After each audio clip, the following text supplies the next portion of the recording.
So hi guys, कैसे हैं आप सबके सब? Today we are going to discuss on the principle the do something, and I have read this topic somewhere in the novel, and it is very crucial for you, and you should watch this video. And if you want to understand why you are stuck on something and why you can't find enough motivation to do something in your life, so let's just start.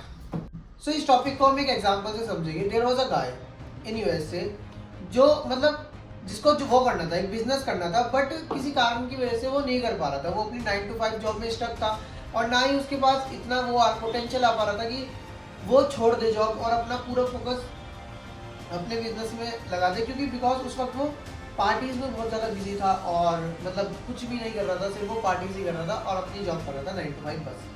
But एक दिन उसने ना सोच लिया कि अब मैं job quit कर दूँगा, तो उसने अपनी जॉब क्विट कर दी. और जब उसने अपनी जॉब क्विट कर दी तो वो बहुत ज़्यादा खुश था. पर अगले दिन क्या हुआ, जब वो सेल्फ एम्प्लॉयड था, जब वो सेल्फ एम्प्लॉयड रह गया क्योंकि उसके पास उसने जॉब को छोड़ दी, तो अगले दिन जो भी वो करेगा अब वो रिस्पॉन्सिबल होगा उस चीज़ के लिए. उसने जो भी करा, उसने जॉब छोड़ी, वो रिस्पॉन्सिबल है. उसको अब नई स्किल सीखनी है, वो रिस्पॉन्सिबल है कि वो स्किल कैसे सीखेगा.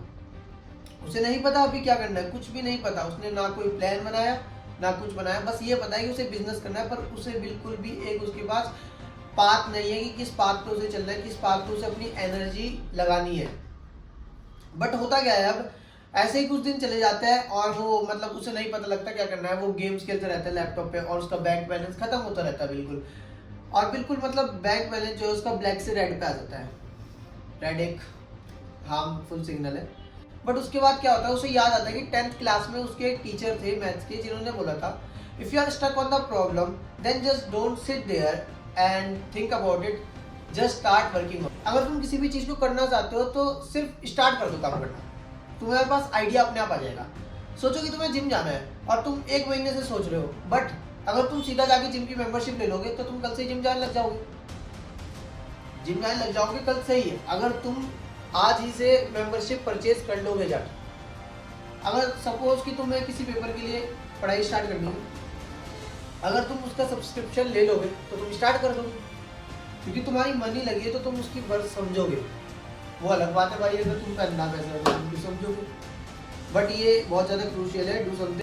तो ऐसे करके उसने अपनी प्रॉब्लम से आइडिया निकाल दिया और पूरी प्लानिंग कर दी, सब कुछ कर दिया और देन इम्प्लीमेंट करा and then he got the result. ऐसे करके डू समथिंग हमारा हेल्प करता है आइडियाज़ में. एंड अगर हमारे पास मोटिवेशन नहीं है, हमें नहीं पता कि क्या करना है, हम स्टक है, हमसे कुछ भी नहीं हो रहा है. If you want to be a video creator then just open the page. Simple. जैसे ही तुमने पेज ओपन करोगे तुम्हें होएगा कि हाँ कुछ बनाना है, रिकॉर्ड करना है. ऐसे ऐसे हो जाएगा भाई. Do something. And action isn't just a effect of motivation, it is also the cause of motivation. देखो हर किसी को पता है, जब भी हम कोई काम करते हैं, मतलब कोई चीज़ स्टार्ट करने वाले होते हैं, सबसे पहले हमारे अंदर इमोशनल इंस्पिरेशन आती है, देन मोटिवेशन आती है और देन एक्शन आता है. बट ये एक एंडलेस लूप है. तुम वर्क एक्शन तक पहुंच गए, बट एक्शन के बाद वाली जो मोटिवेशन आएगी वो एक्शन से जनरेट होगी और एक्शन के बाद तुम्हें फिर इमोशनल इंस्पिरेशन मिलेगा, फिर मोटिवेशन मिलेगा और फिर एक्शन करोगे. तो अगर तुम्हें मतलब सिंपल सा कॉन्सेप्ट ये है भाई, देखो मोटिवेशन तुम्हारे पास ना इमोशनल इंस्पिरेशन है ना तुम्हारे पास मोटिवेशन है, और एक्शन का तो क्या ही कहना जब तुम्हारे पास ये दोनों ही नहीं है. तो अगर तुम कुछ ना कुछ करोगे तो तुम्हारे पास कहीं ना कहीं मोटिवेशन आएगी, मोटिवेशन आएगी तो इमोशनल इंस्पिरेशन आएगी, इमोशनल इंस्पिरेशन आएगी तो देन तुम्हारे अंदर एक्शन करने की मोटिवेशन आएगी. सो ये पूरा एंडलेस लूप है. चाहे तुम इंस्पिरेशनल मोटिवेशन से कर लो या फिर तुम एक्शन से कर लो, बात दोनों में वही पड़ी. एंड मैं उम्मीद करता हूँ कि यहाँ तक वीडियो देखने के बाद तुम्हें समझ आ गया होगा डू समथिंग कॉन्सेप्ट. और नहीं आया तो दोबारा देख लेना, कोई दिक्कत नहीं है. और thank you guys for watching this video, and if you guys like this video make sure you hit the subscribe button.